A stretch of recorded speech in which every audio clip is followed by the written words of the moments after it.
Okay, सो ये question हम देखते हैं।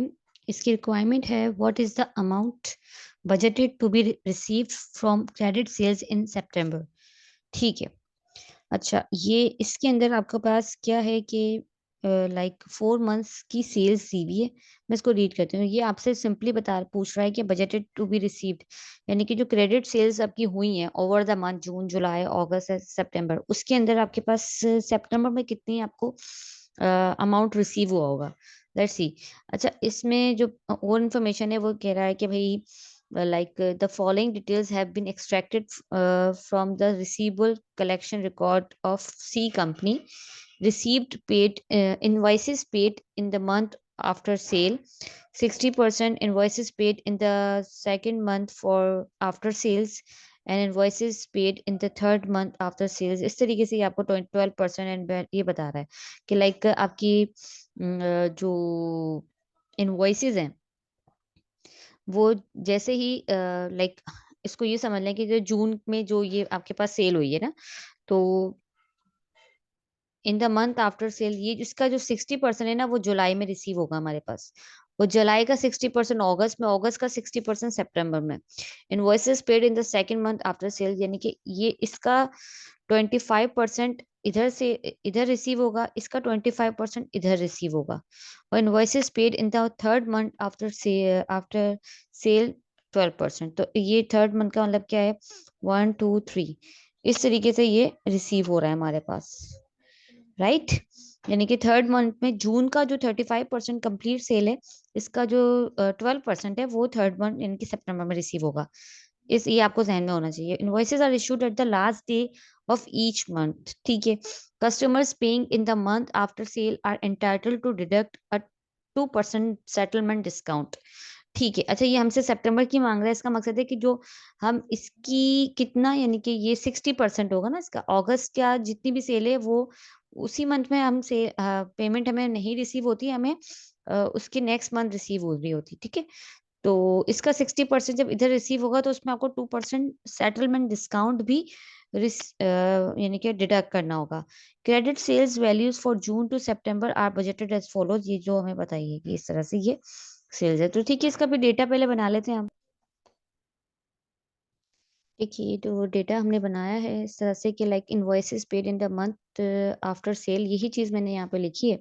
और इसी को देखते हुए हमारे पास ये बता रहा है कि लाइक जो सितंबर की पूछ रहा है, और सितंबर का जो सेल है वो टोटल क्रेडिट पे, और क्योंकि इन्होंने टोटली हमें क्रेडिट सेल्स ही बताई है, ये देखें क्रेडिट सेल्स में कैश सेल्स की बात नहीं हो रही, और क्रेडिट सेल बताई है। और ये बताया है कि भाई जो जैसे कि इसमें मैं दोबारा रीड कर रही हूँ, invoices paid in the month after cell 60%, जो अगस्त की 60% होगी ना सेल, जो भी आपकी हुई होगी वो सितंबर में आपको रिसीव होगी। जुलाई की आपको 25 आएगी, और जून की आपको 12 आएगी, और 3% आपके बैड डेट्स हो जाते हैं। ठीक है। तो उसको आपने ज़ाहिर बैड डेट्स हैं तो आपको रिसीव तो होंगे नहीं, तो उसको आपने कैलकुलेशन में कोई कुछ भी आपने एडिशन इसकी नहीं करनी है। You can just ignore this bad debt figure. अच्छा, अब हम इसको जस्ट कर लेते हैं जल्दी से, कि अब मैं इधर लिख देती हूँ कि ये आपका 60% है। ठीक है। तो ये इस तरह से, तो अब हम देख लेते हैं कि हमें जो सितंबर में कितना रिसीव होगा। इसका इतना होगा, इसका इतना होगा। ठीक है, ये हमारे पास आ गया है डेटा। अच्छा, लेकिन ये कह रहा है कि भाई जो आपको सेटलमेंट डिस्काउंट की बात हो रही है, डिस्काउंट, और वो कितना है, वो कब होगा मिलेगा, मतलब यानी कि आप कस्टमर्स को देते हैं 2% सेटलमेंट डिस्काउंट अगर वो आपको यानी कि नेक्स्ट मंथ ही अगर पेमेंट कर देते हैं। बाकी यहाँ पे आपको कोई डिस्काउंट नहीं दिया जा रहा। अच्छा, अब इसका हम सेटलमेंट डिस्काउंट अगर मैं करती हूँ तो मैं इसको मल्टीप्लाई कर रही हूँ, जैसे हमारे पास ये जो 100% ये फिगर है इसकी, इसका 2% आप डिस्काउंट हो जाता है, डिस्काउंट हो जाता है इसका, यानी कि आप उसको लाइक रिलीफ दे रहे हैं अपने कस्टमर को। तो मैं तो 98% से इसको मल्टीप्लाई कर रही हूँ, ताकि मेरे पास इतना आ जाए कि मेरे पास ये टोटल नहीं आएगा, मेरे पास ये टोटल आएगा। रिगार्डिंग 98% से मैंने क्यों किया है इसको, क्योंकि मैंने इसको 2% लेस कर दिया, तो हमारे पास 100 में से 2% लेस कर देंगे तो 98% बचेगा। तो वो मैंने डायरेक्ट यहाँ पे कैलकुलेशन किया, वरना आप इसको कर सकते हैं कि आप पहले इसको 2% निकालें। जैसे मैं यहाँ बता देती हूँ उसको, इसका आप 2% निकालते हैं ठीक है। तो फिर अब मैं क्या करती हूँ यहाँ पे 36,000 में से ये डिडक्ट करूँ तो इवेंचुअली तो मेरे पास आंसर यही आना है, तो इसलिए मैंने इसको डायरेक्ट कैलकुलेट कर लिया है कि भाई 98% फिर इसका कितना होगा जो आपको रिसीव होगा, टू बी रिसीव्ड,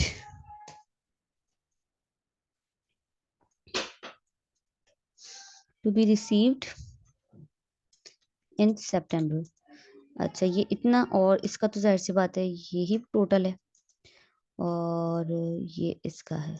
ठीक है, तो अगर हम इसको टोटल करते हैं तो we get this 49480। This should be our answer. Question easy है, ये कोई इतना डिफिकल्ट नहीं है, जस्ट आपको केयरफुली डेटा रीड करना है कि वो आपसे क्या क्या रहा है। अगर आप इसको स्टेप वाइज करेंगे तो आप इजीली आपको आंसर आपका करेक्ट आएगा। So answer is B. ठीक है, ये हमारा आंसर आ गया इसका।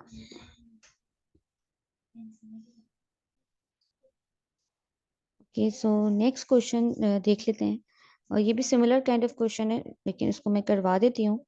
अच्छा, इसकी रिक्वायरमेंट है what is the value of sales receipt to be shown in the cash budget for May 2007। और ये कह रहा है कि भाई BDL PLC is currently preparing its cash budget for the year to 31st March 2008 and extract from its sales budget for the same year shown the following sales values। March, April, May and June की इन्होंने sales figures बताई हैं और बता रहा है कि भाई 40% of its sales are expected to be for cash. ठीक है, and of its credit sales. अच्छा, ये जो भी डेटा है इसको थोड़ा सा चले मैं हम इसको बनाते हैं अभी। ठीक है, इसमें हमें ये पता चल गया 60% है, क्रेडिट नहीं है टोटल। इसमें से 40% आपकी कैश है, इसकी भी 40 कैश है, और फिर यानी कि 60% इसके अंदर क्रेडिट सेल्स होंगी ऑफ इट्स क्रेडिट सेल्स। अच्छा, अब ये आगे बता रहा है कि क्रेडिट सेल्स के बारे में सारी परसेंटेज गिवन है, क्योंकि सारे कैश सेल में तो आपको फौरन अमाउंट आ रहा है। असल कलेक्शन ही आपकी तब होती है कि आप क्रेडिटर्स से आपके जो आपके डेटर्स हैं उनसे, जिनको भी आपने क्रेडिट सेल की है उनसे आपने कैसे कब कब आपके पास अमाउंट किस तरीके से आ रहा है। Of its credit sale 70% are expected to pay in the month after sale. ठीक है, यानी कि ये जो 60,000 है इसका पहले आप निकालेंगे 60%, जो कि क्रेडिट सेल होगा उस 60% को एज अ 100% लेंगे साइड से। उस टोटल जो भी आपके पास अमाउंट होगा उसका, उसमें से 70% आपको आप अप्रैल में आपको आ रहा होगा। ठीक है, इसका 70%, ये 70,000 इसका भी आपने 60% क्रेडिट सेल्स की फिगर निकालनी है, और उसका कितना आपके पास लाइक ये बताया 27। अच्छा, 27% आपको आ रहा होगा, लाइक इसका तो 27% इसमें आ रहा होगा। मैं इसको जब लिख के बताऊंगी तो आपको ज्यादा क्लियर होगा। अच्छा, बस यहाँ पे ये बता रहा है कि जो आपको फौरन ही नेक्स्ट मंथ मिल जाते हैं 70% पेमेंट आ जाती है क्रेडिट सेल की, उसमें से आपको अगेन वो 2% डिस्काउंट लेस करके ही आपको रिसीव करना होता है। और 20% are expected to pay in the second month after the sale, and the remaining 3% are expected to be bad debts. ठीक है, तो इसका भी हम जल्दी से पहले डेटा बना लेते हैं, फिर मैं इसको सॉल्व करवाती हूँ। ठीक है, तो ये मैंने यहाँ पे थोड़ा सा इसको बना लिया है। देखिए, मार्च, अप्रैल, मई एंड जून की हमने पहले सेल लिखी है, यू कैन सी। ठीक है, 60,000, 70, 55 एंड 65। और इसमें से हमने ये देखा है कि इसकी 40% पहले मैंने निकाली, वो तो कैश है। ठीक है, कैश है। और हमें निकालना क्या है, करेक्शन इन मई की बात हो रही है, तो कितने हमें कलेक्ट होंगे मई में। अच्छा, तो उसको भी हम कर लेंगे, नो प्रॉब्लम। और इसमें मैं पहले ये बता दूं कि जो मई है ना, हम ये हमारे असल में ये इसका जो कैश सेल हुई है ये तो आपको टोटल अभी के अभी मिल जाएगी उसी मंथ में आपके पास। ये तो आ जाती है, ये कलेक्ट हो रहे होंगे 22,000 क्योंकि कैश है मई में। बाकी जो ये क्रेडिट है ना, अच्छा जून को अब इग्नोर करेंगे क्योंकि जून तो आएगा नहीं, हम मई की बात कर रहे हैं, तो हमने सिर्फ इन दोनों की कैलकुलेशन करनी है और ये हमारे पास आया हुआ होगा। और जो मई की 33,000 है ये तो जाहिर सी बात है ये आगे जून की बात आ रही होगी। तो सिंपली आपने क्या, अच्छा ये मैंने किस तरह से 60% कैसे निकाले हैं, यू कैन सी मैंने क्या किया है इसको, कि जो ये सेल है इसकी टोटल 60% हमने निकाली है, इसका भी हमने 60% निकाला है, देखें। और इसका भी हमने निकाल लिया इस तरह से ना। तो लेकिन ये रेलेवेंट फिगर्स नहीं है हमारे पास सिर्फ रेलेवेंट फिगर्स ये हैं, ये और ये। ठीक है, इनको देखना है हमने, ये और ये।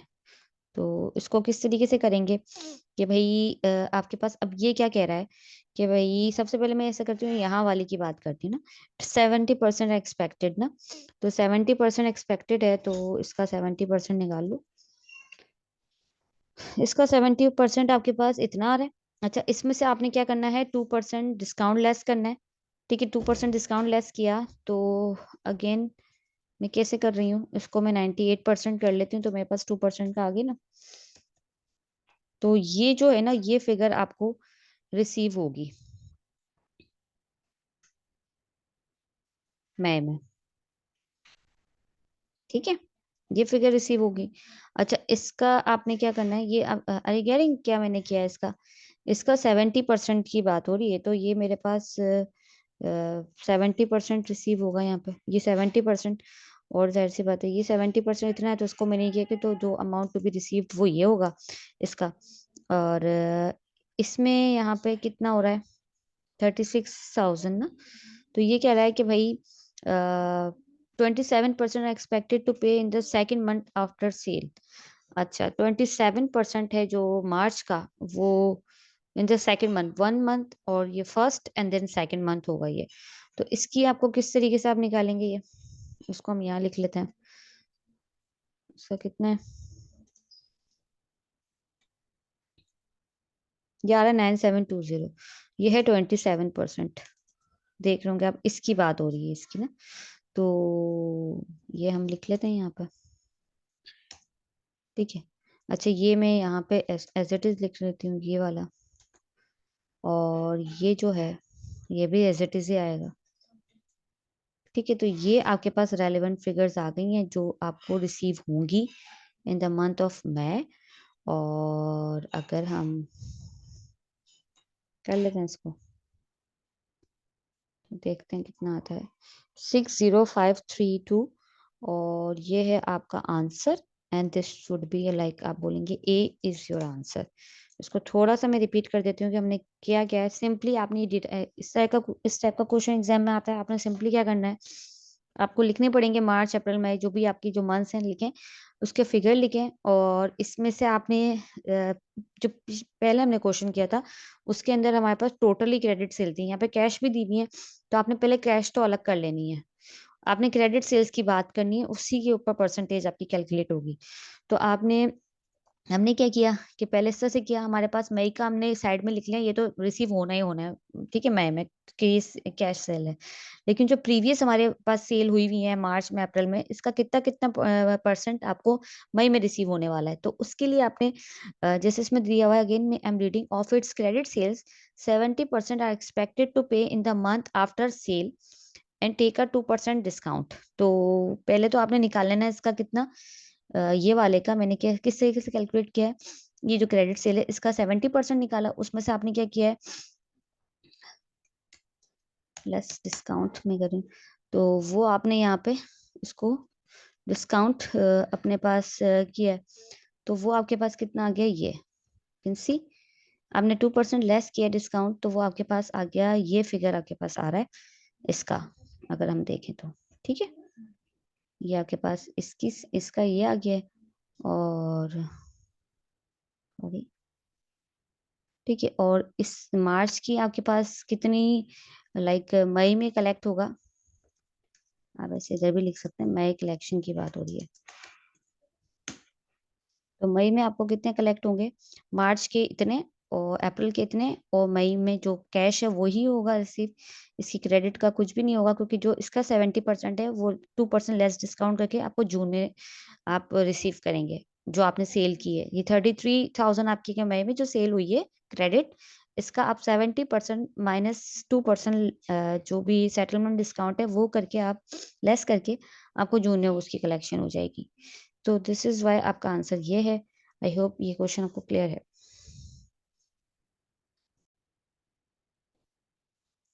सो ये क्वेश्चन देख लेते हैं, what is the payment for total production overhead cost shown in the cash budget for September.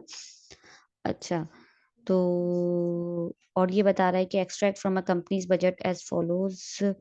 Production units आपको दिए हुए हैं। फिक्स प्रोडक्शन ओवरहेड कॉस्ट आपको बताई हुई अगस्त एंड सितंबर 2 मंथ्स की बताई हुई, और बताया हुआ है कि the standard variable production overhead cost per unit is $5। Variable production overhead is paid 70% in the month incurred and 30% in the following month. ठीक है, जो हमारी पेमेंट्स हो रही होती है ओवरहेड्स को लेके, उसकी आपने कैलकुलेशन करनी है कि आपको कितना परसेंट आप हम सितंबर में देखें आपके पास इतना है।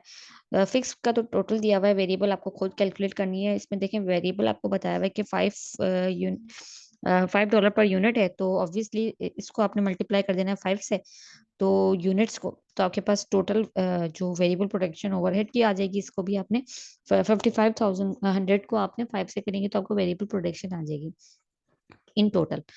और ये बता रहा है कि भाई जो वेरिएबल प्रोडक्शन ओवरहेड है वो 70% आपको जिस मंथ में वो इंकर्ड होता है, जो भी आपका खर्चा है वो आपको 30%, अच्छा वो उसी मंथ में आपको पेमेंट करनी होती है, और 30% आप उसकी पेमेंट नेक्स्ट मंथ में करते हैं। Fix production overhead cost is paid in the month following, that is date in which it is incurred and includes depreciation of 2,280 per month. ठीक है, तो इसको हम करते हैं, यानी कि ये जो फिक्स्ड है ना वो नेक्स्ट मंथ में आप उसकी पेमेंट करते हैं, जो सेम मंथ तो उसकी पेमेंट नहीं होती है। इसका भी हम डेटा बनाते हैं, फिर हम इसको कैलकुलेट करते हैं। तो डेटा बना लेते हैं आपके साथ ही। अगस्त एंड सितंबर की बात हो रही है, और ये बता रहा है पहले आपको यूनिट्स। यूनिट्स आपके पास कितने हैं? 12600, 5500। ठीक है, और फिर क्या बता रहा है आपको? अच्छा, मैं डॉलर की साइन लगा देती हूँ जी। और ये बता रहा है fix production overheads and variable production overheads भी हम बना लेते हैं यहाँ पे। इसे तो हमारे पास दिया हुआ ही है, और ये आपको देखना है 7,000। ठीक है, इसको कैलकुलेट कर लेते हैं हम। दिस मल्टीप्लाइड बाय 5 और दिस मल्टीप्लाई बाय 5, तो ये आपके पास आ गया है। अच्छा, अब आपको जो पेमेंट करनी है,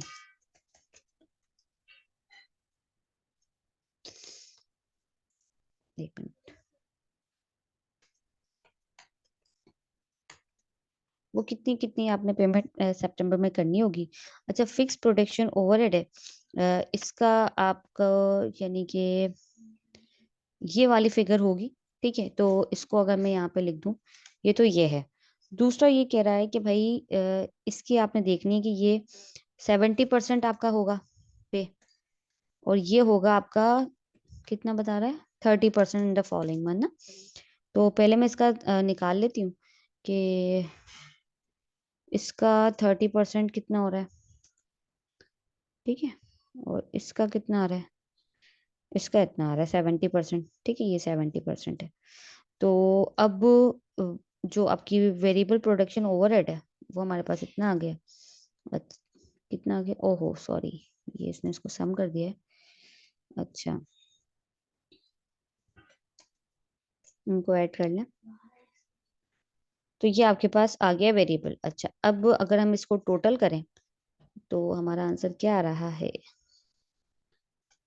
47590, 47590 आपका आंसर इसमें आ रहा है। ठीक है, अच्छा लेकिन इसके अंदर एक चीज मैंने देख लूं कि क्या हमने कैलकुलेशन ठीक है। इसमें एक डेप्रिसिएशन की 2280 की बात है, और ये मैं आपको क्लियर कर दूं कि आपका जो आंसर है वो आपको लगेगा कि ये है, लेकिन ये आंसर नहीं है। क्योंकि अब यहाँ पे बात आएगी कि ये जो आपने टोटल जो सितंबर में आप पेमेंट करेंगे इसकी, इसमें ये बता रहा है कि भाई इसमें डेप्रिसिएशन है ना जो 2280, वो इंक्लूड है। तो अब एक मसला है कि इंक्लूड है तो शायद इसको हमने इग्नोर कर देना है, क्योंकि जो अमाउंट है ना टोटल, ये इसमें इंक्लूड है, इसको तो आपने ऐड वगैरह नहीं करना है। ऐड की बात नहीं है एक्चुअली, इसको आपने डिडक्ट करना है। डिडक्ट क्यों करना है वो हम बात करेंगे, बट डिडक्ट क्यों करना है? डिडक्ट हमने इसलिए करना है इसमें से, मैं कर देती हूँ 282280। तो आंसर हमारे पास सी आना चाहिए। सी आंसर कैसे आएगा वो बता देती हूँ।